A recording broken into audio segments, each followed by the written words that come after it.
La primera pregunta es, ¿cuáles son los fundamentos teóricos que vinculan los rasgos de la escritura con los aspectos de la personalidad y cómo se interpretan esos vínculos desde la perspectiva psicológica? Bueno, vamos a hablar un poquito de cómo se va iniciando esta parte de la grafología y esta parte teórica, ¿de acuerdo?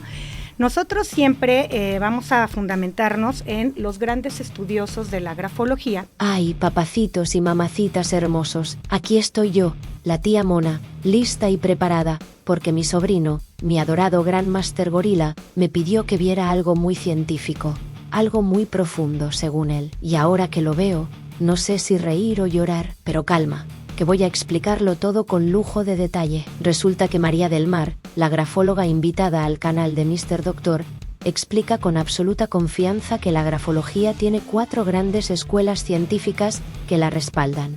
Y nosotros nos vamos a basar en 4 escuelas principales y de ahí también trabajamos para unirlo un poquito en la parte psicológica con algunos psicólogos. Claro, no somos psicólogos, pero trabajamos en la parte de la personalidad. Bueno, existen 4 escuelas muy importantes, que son la escuela simbólica de Jamet, Crépy Jamet, y él realmente lo que nos aporta, y lo que aporta es realmente importante, son las 8 leyes con las que nosotros trabajamos. Que esas 8 leyes nos permiten que cuando nosotros hacemos un estudio grafológico, llevamos un orden con la finalidad de que la personalidad de quien estamos analizando salga correctamente. Entonces nos basamos en 8 leyes, que son, por ejemplo, la forma de la escritura, ser más ángulo o más curva, por ejemplo, o hacia dónde se inclina la escritura, a la derecha, a la izquierda, o qué tanta presión ejerce la persona al momento de escribir. Y de ahí tenemos otra escuela que es muy importante y que no solo es utilizada en grafología, también es muy utilizada en las pruebas proyectivas de dibujo, que es la famosa escuela simbólica de Max Pulver, que de acuerdo hacia dónde van los trazos, vamos a tener si la persona tiene avance, impulso o es combativa, por ejemplo, si un trazo se inclina a la derecha, o más bien está reprimida o inhibida si se inclina a la izquierda, ¿ok? Es que sería yo aquí quiero convivir y aquí no querría yo convivir, por ejemplo, ¿de acuerdo?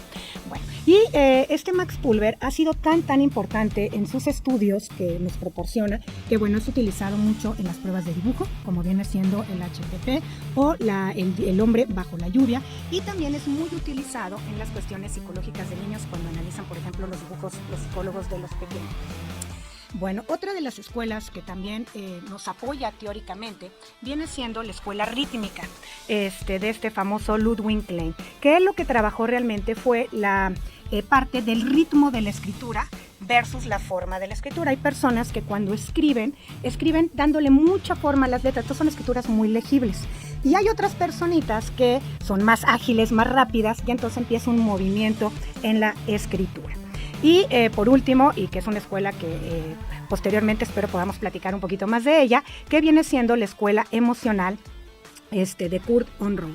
Y la escuela emocional de Kurt Unruh es una de las escuelas más interesantes que tenemos, porque ahí es donde entra realmente la parte emocional, trabajamos la parte emocional de las personas, y Kurt Unruh se basó en los estudios de Raphael Sherman, otro grafólogo, y de los estudios que hizo Freud. Ahí es donde empezamos nosotros también a tener un poquito de contacto con la parte psicológica. Sin olvidar que, bueno, Jamet fue muy amigo también de Jung, y de ahí compartían esta parte también de la psicología en la escritura. Bueno, pero volviendo un poquito a Freud, lo que sabemos y lo que nosotros utilizamos dentro de muchos de los estudios que él hizo fue que, bueno, tenemos el famoso iceberg y tenemos la parte consciente de la persona, luego tenemos todo lo que viene abajo del iceberg, el famoso inconsciente y subconsciente. Y nosotros, cuando lo aplicamos en la escritura, ¿qué pasa? El consciente de la escritura, que será la parte de arriba, nuestro iceberg, y queda la parte del subconsciente. Y algo muy interesante que aportó Kurt Unruh en la escuela emocional fue que Freud, cuando él trabajaba analizando personas, ¿qué pasaba? Se daba cuenta que cuando hablaban y él decía ciertas palabras, la persona tartamudeaba y sale el famoso lapsus linguae. Y Kurt Unruh empieza a observar que cuando una persona por alguna razón está nerviosa o llega un estímulo emocional, ¿qué pasa? La escritura tiene algunos cambios. Entonces empiezan ahí a estudiar toda esta parte de las emociones y cómo ver si una persona está contenta, triste, enojada, y ahí empezamos con esta parte emocional. Y otro de los grandes que han entrado en la parte teórica, tanto de la grafología como psicológica, viene siendo el famoso psicólogo Eric Berne, también psicoanalista, y él puso lo que se conoce como el famoso análisis transaccional. Ok, entonces, bueno, con Freud, ¿qué teníamos? Teníamos la figura del consciente, del super yo, la figura emocional que representa al yo y la figura del inconsciente que representa al ego. Y Berne va todavía más allá y nos pone en el análisis transaccional lo que viene siendo la figura del padre, y lo divide en padre crítico y padre nutrizo, la figura del adulto y la figura del niño, que a su vez, pues ahí empezamos a ver lo que es una persona, un niño sumiso, un niño rebelde, un niño natural o inclusive un pequeño profesor. Y ahí empiezan a ver cómo dentro de la escritura empiezan a salir trazos de acuerdo a cómo se encuentra la persona psicológicamente. Ok, y me gustaría agregar dentro de esta parte teórica que creo que es muy importante y muy conocidos por todos y que trabajamos mucho en eso en la escritura, es a este famoso Paul MacLean, cuando él saca esta cuestión del cerebro triurno, que él, divide el cerebro en tres grandes partes, que viene siendo la parte del neocórtex, la parte del intelecto, el sistema límbico, la parte emocional, y lo que viene siendo la parte instintiva del famoso complejo reptiliano, que viene siendo ahí pues la parte inconsciente e instintiva de la escritura, de la persona, y en nuestro caso de la escritura. Y esto nos lleva a que cuando nosotros escribimos, cuando los trazos van para arriba, por ejemplo en una letra L, ¿de acuerdo? Vamos a estar viendo cómo funciona el intelecto de una persona en las letras como son la A, la U, la B, la W, que están en lo que nosotros llamamos un cuerpo central. Vamos a trabajar las emociones de las personas, y cuando estamos en lo que viene siendo la parte instintiva o inconsciente, pues lo vamos a trabajar con trazos que bajan, como por ejemplo la letra Q, el trazo baja. Y ahí vemos un poquito la parte como una gente puede materializar sus proyectos. También vemos algunas cosas como viene siendo la sensualidad, la sexualidad y este tipo de cuestiones a nivel ya un poquito más inconscientes. La escuela simbólica de Hamin, la simbólica de Max Palber, la escuela rítmica de Ludwig Klages y la escuela emocional de Kurt Onroth. Pero esperen un poquito, corazones, vamos a ver qué dicen realmente estos estudiosos y qué tanta validez tienen. Comencemos con Hamin, del que dice la grafóloga textualmente que Hamin realmente lo que nos aporta son las 8 leyes con las que nosotros trabajamos.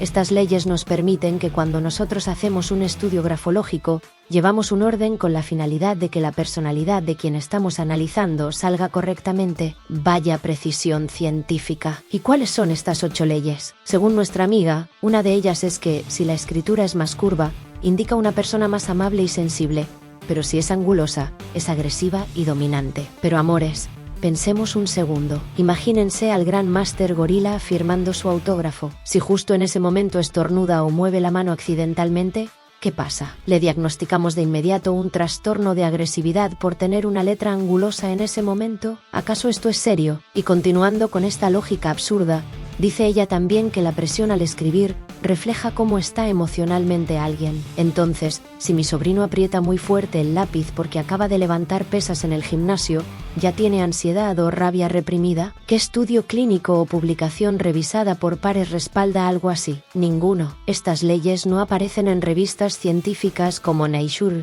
o Science, simplemente porque no son reales, mis queridos. Pero ahí no termina la cosa, queridos. Sigue Max Palber, otro científico según la grafóloga. Cito textualmente: de acuerdo hacia dónde van los trazos, tendremos si la persona tiene avance e impulso, o es combativa si va hacia la derecha, o reprimida si se inclina a la izquierda. ¿En serio? ¿Y qué pasa con mi querido sobrino, el gran máster gorila, que siendo zurdo siempre escribe naturalmente inclinado hacia la izquierda? ¿Lo consideramos reprimido, frustrado o antisocial solo por su lateralidad natural? ¡Ay, corazones, por Dios!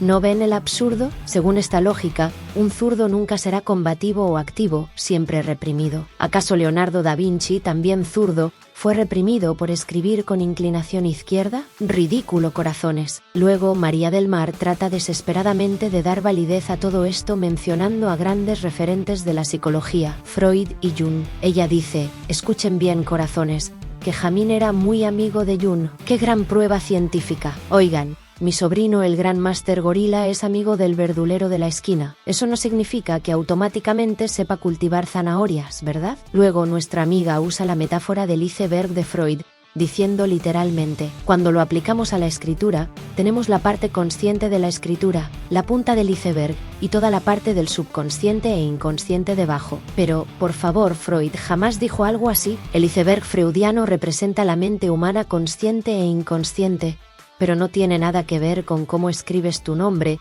o si tu firma tiene o no un rabito al final. Imaginen que el gran máster gorila un día escribe distraído la palabra mango en lugar de banana. Según la grafóloga, eso es una prueba directa de un trauma oculto o inconsciente. ¿Qué base tiene eso? Ninguna. Freud no apoyaría jamás una interpretación tan simplista y superficial. Y para cerrar, menciona la escuela emocional de Kurt Onroth. Escuchen lo que dice textualmente. Kurt Onroth empieza a observar que cuando una persona por alguna razón está nerviosa o llega un estímulo emocional, la escritura tiene algunos cambios. Claro, ¿cómo no? Entonces, si mi sobrino Grandmaster Gorila está nervioso porque perdió su apuesta en el partido del domingo y le sale temblorosa la mano al firmar una factura, ¿qué concluimos? ¿Que está deprimido? ¿Que sufrió un trauma infantil grave porque su firma se ve irregular? Mis queridos, la mano puede temblar por 1000 razones fisiológicas o circunstanciales. ¿Dónde están las referencias científicas serias,